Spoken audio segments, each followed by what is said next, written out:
Hello. I'm Mako, and I specialize in posting movie reviews. I'll be posting movie reviews. Nice to meet you. Oh, for now, please subscribe to the channel. In this review, I will talk about the story without spoilers up to the middle. If you are concerned about the second half, please watch the movie and then listen to my story. This time we will be talking about everyone's favorite masterpiece, The Shawshank Redemption. Directed by Frank Darabont. The cast includes Tim Robbins, who plays the lead role of Andy. Morgan Freeman plays the prison procurer. The prison warden is Bob Gunton. The original story is the famous horror novel, Rita Hayworth by Stephen King. The story goes something like this. 1947, Portland, Maine, USA. Andy, a talented banker who became a bank manager at a young age, is accused of shooting his wife and her mistress to death. Although he maintains his innocence, he is sentenced to life in prison and sent to Shawshank Prison. In Shawshank, Red, a procurer who has been in prison for many years, has been examined for parole for the umpteenth time, and his appeal for rehabilitation is rejected. Red is disappointed and leaves the room, where new inmates, including Andy, are escorted out. Andy and the other new inmates are introduced to Shawshank Prison by Warden Norton and Chief Prison Officer Hadley, including threats, and that night, one of the new inmates, distraught, dies from excessive violence. Andy, who was isolated, eventually approaches Red and orders a small rock hammer for his mineral collecting hobby. After that, Andy begins to be friends with Red. On the other hand, Andy is attacked by Boggs and his gang, and because of his resistance, he is constantly injured. Andy spent many years in prison, but he never forgot his hope.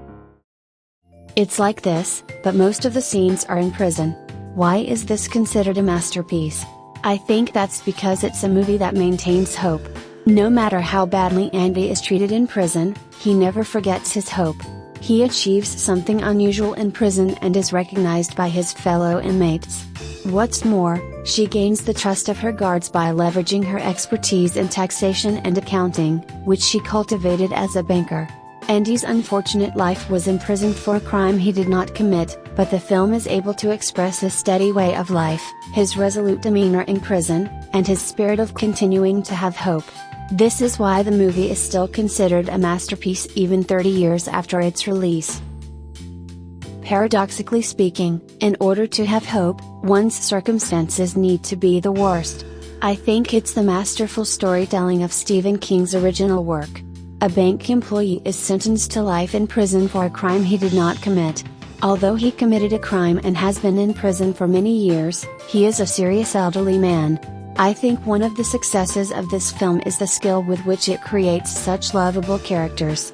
Stephen King has written many novels, including The Shining and Misery, but King himself says that his favorite movie is The Shawshank Redemption. I would also like to explain a little about the beauty of the images. The director of photography was a great cameraman named Roger Deakins. He is a person who can be said to be a representative cameraman for Hollywood movies. The video carefully captures Andy's inner life and his relationship of trust with Red.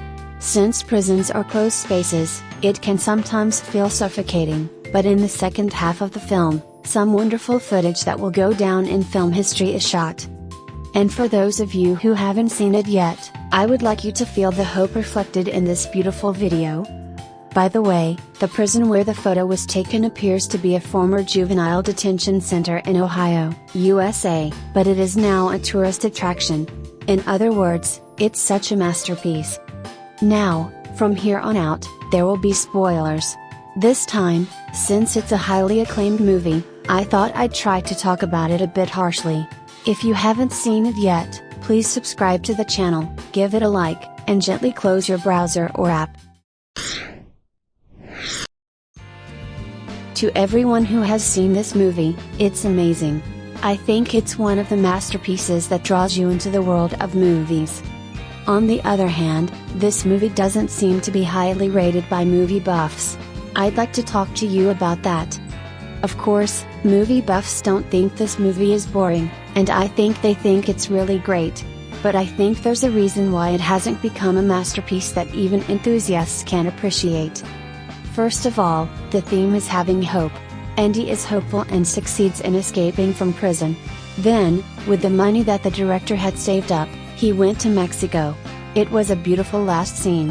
However, although it is a message of hope, I felt that it was a hope that was difficult for the viewers to receive. He spends about 20 years chipping away at the walls of his room and steals money from the bad guys around him.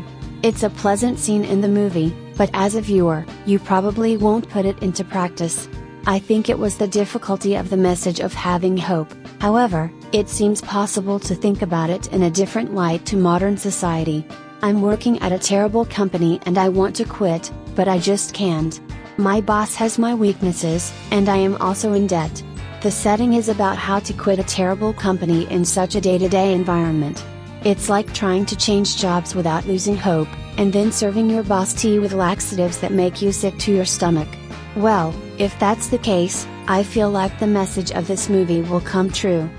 I also think there were a lot of episodes that were convenient for the movie.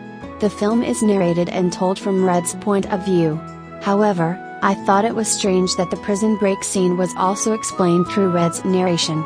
Of course, my statement was based on speculation.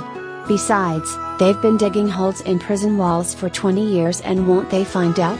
I felt that both the beer scene and the tax return scene went a little too well in portraying Andy's personality. I think the production team probably knew that it was too convenient, and that's why they had him put in the punishment cell so many times. So, I don't think this convenience made the movie boring, but it was still interesting.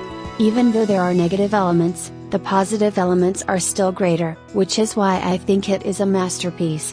I also think that if there were some minor flaws, they would have been talked about in many different places, and that may have been the reason why this movie was widely recognized. By the way, in America, it seems that the title was criticized. This seems to be because in addition to the non-existent place named Shawshank, the word redemption was a difficult word.